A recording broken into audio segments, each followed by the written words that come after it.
Hey there. Have you ever felt your heart racing at the thought of doing something that seems so simple to everyone else? For Margaret Wilson, a 68-year-old retired English teacher from Portland, clicking that video chat button felt like standing at the edge of a cliff. I would literally feel sick to my stomach when my daughter would text, "Let's Skype tonight," she told me. I'd make up excuses about poor internet or needing to run errands. Anything to avoid showing my face on that screen. Yet today, Margaret hosts weekly virtual game nights with her grandchildren across the country. How did someone so terrified of technology make that transformation? Well, that's exactly what we're going to explore today. You know, Margaret's story isn't unusual. Studies show nearly 47% of adults over 65 experience significant anxiety about using new technology. That's almost half of our senior population feeling left behind in an increasingly digital world. But here's what's interesting. This isn't about intelligence or capability. Margaret had spent 35 years teaching complex literature to high school students. She could analyze Shakespeare with the best of them. But when it came to video chatting, she'd freeze up completely. I was convinced I'd press the wrong button and somehow delete important files or break the computer, Margaret explained. My grandkids were growing up states away, and all I could manage were occasional phone calls where they'd quickly get bored and hand the phone back to their parents. This fear isn't irrational. It stems from something psychologists call technological determinism, the belief that technology controls us rather than the other way around. When you've spent most of your life without these tools, they can seem overwhelming and unpredictable. The real tragedy here isn't just about missing out on technology. It's about missing connections with the people we love. For Margaret, this became painfully clear during the pandemic. My daughter had a baby, my third grandchild, in April 2020, Margaret shared, her voice cracking slightly. Because of COVID restrictions, I couldn't be there. My daughter held up this tiny bundle to her phone camera, and all I could see was a blurry image because I couldn't figure out how to make the screen bigger. I broke down crying after that call. I felt like I was failing as a grandmother. This emotional toll is something many seniors experience. Research from the National Institute on Aging shows that social isolation increases health risks comparable to smoking 15 cigarettes a day. When technology becomes the primary connection point between family members, those unable to navigate digital tools can experience profound loneliness. For Margaret, missing those first precious months of her grandson's life was the turning point. I decided that my fear was costing me too much, she said. I needed to figure this out, no matter how scary it seemed. So what makes video chatting particularly intimidating for people like Margaret? It's a combination of factors that many younger users never consider. First, there's the fear of being seen. I was worried about how I looked on camera, Margaret admitted. Would people notice my wrinkles? Would I appear confused or old? There's something very vulnerable about being watched while you're also trying to figure out a new skill. Second, there's the interface itself. Most video chat platforms are designed by and for younger users who intuitively understand icons and digital conventions. Terms like bandwidth, lagging, or even mute button can be confusing jargon to someone who didn't grow up with these concepts.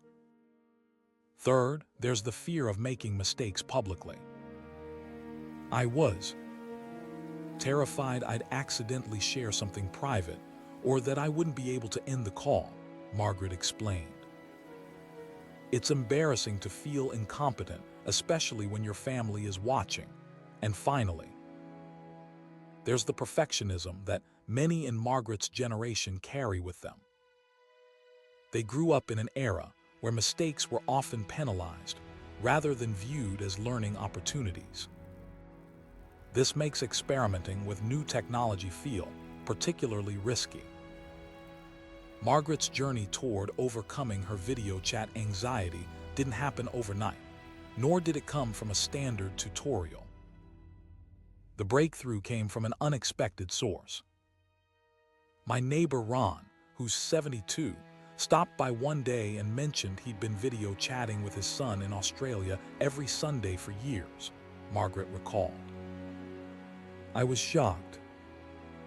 Ron isn't exactly tech-savvy. He still uses a flip phone. When I asked how he managed it, what he said changed everything for me. Ron's approach was radically different from the tutorials Margaret had tried to follow online. He didn't focus on understanding everything about the platform or memorizing steps. Instead, he had his son write down exactly 3 things: how to answer a call, how to end a call, and how to adjust the volume. That's it.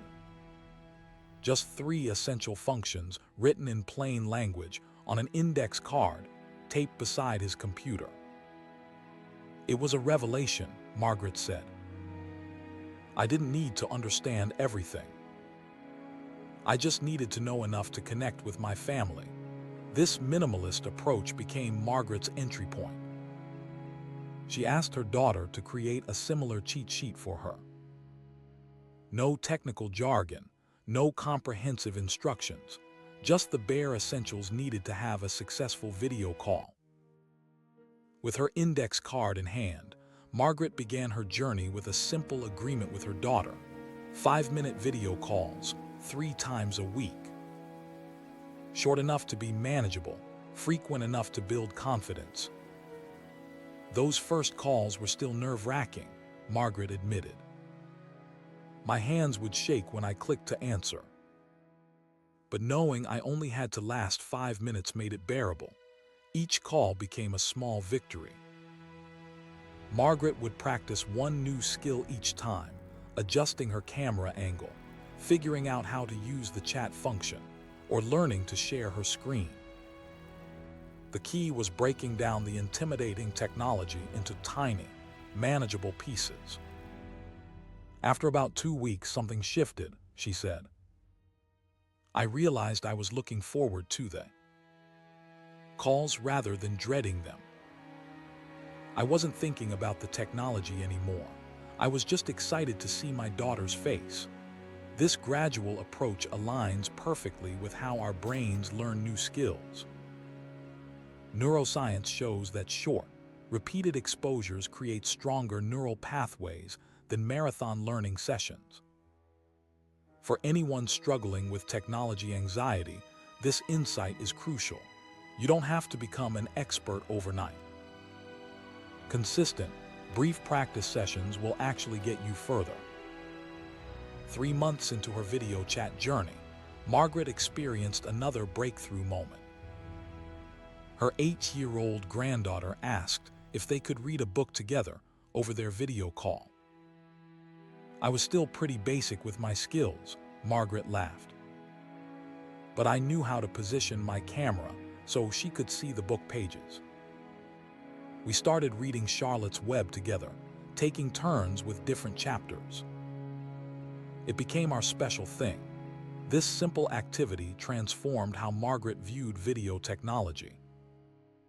It wasn't just about avoiding isolation anymore. It was about creating meaningful connections that wouldn't be possible otherwise. The technology had shifted from a barrier to a bridge. Soon, Margaret was exploring other possibilities. She joined a virtual book club with former colleagues. She and her grandchildren began playing simple online games during their calls. She even started recording short video messages for family birthdays, something she would have found unthinkable just months earlier. What surprised me most was discovering that video calls actually felt more personal than phone calls, Margaret reflected. Seeing my grandchildren's expressions when they told me about their day brought me so much joy. I could tell when they were holding something back or when they were truly excited. You miss all that nuance in a regular phone call. Perhaps the most unexpected outcome of Margaret's journey was how it affected others in her community. As she gained confidence, she began sharing her experience with friends at her senior center, many of whom were struggling with the same fears. I never imagined I'd become the person teaching others about video chats, Margaret chuckled. But there I was, showing my friend Doris how to position her camera so it wasn't just showing the ceiling fan. Margaret's approach was different from typical technology classes. She focused on emotional barriers first, acknowledging the fear and vulnerability her peers felt.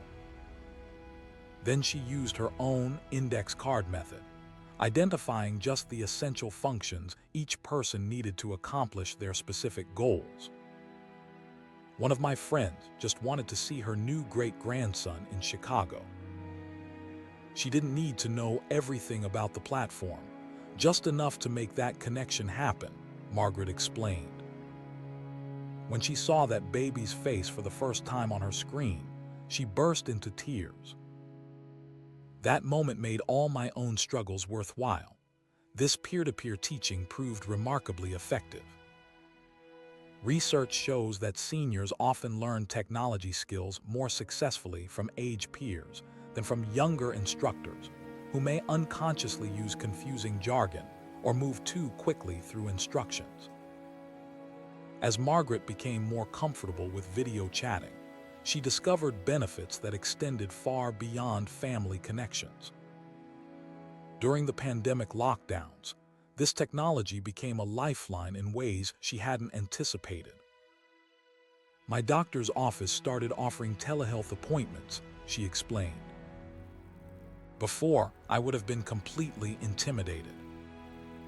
But because of my practice with family video calls, I was able to navigate these appointments easily. It saved me from having to risk exposure by going to the medical center. Margaret also found that her video chat skills transferred to other digital platforms. She became comfortable using online banking, shopping websites, and even streaming services. Each new digital skill built upon the confidence she developed through those initial family calls. There's a freedom that comes with this knowledge, Margaret reflected. I'm not dependent on others to help me navigate basic technology anymore. At my age, maintaining independence is incredibly important to me. Studies support Margaret's experience, showing that seniors who master one form of digital communication are significantly more likely to explore other technologies. That first breakthrough, often through a highly motivated connection like seeing grandchildren, can be the gateway to broader digital participation. It would be disingenuous to suggest that Margaret's journey has been without setbacks. Technology continues to evolve rapidly, presenting new challenges even as she overcomes old ones. Just when I got comfortable with the basics, my daughter told me they were switching to a different platform that worked better with their new devices, Margaret sighed. I had a moment of panic, thinking I'd have to start all over. Again, updates, new interfaces, and changing features remain obstacles for many older adults.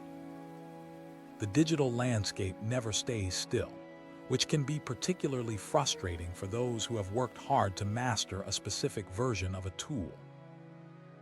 Margaret's solution has been to focus on the underlying concepts rather than specific buttons or screens. I've learned to ask myself, what is this thing trying to help me do? The basic functions are usually similar, even if they look different, she explained. And I'm not afraid to ask for help anymore.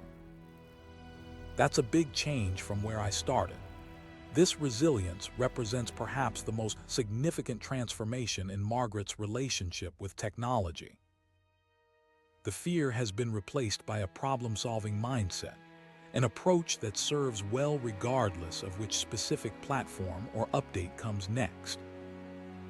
One of the most beautiful outcomes of Margaret's journey has been the way it's transformed her relationship with younger family members. What began as her daughter patiently helping her navigate basic video functions has evolved into a much richer exchange.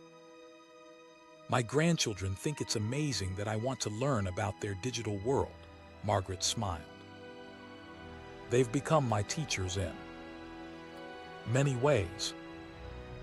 My 12-year-old grandson showed me how to use filters to give myself bunny ears during our calls. We laughed so hard I nearly fell off my chair." This reversal of the traditional teaching dynamic has created new dimensions in their relationships. Margaret's willingness to step into her grandchildren's digital world has opened doors for them to be interested in her world as well.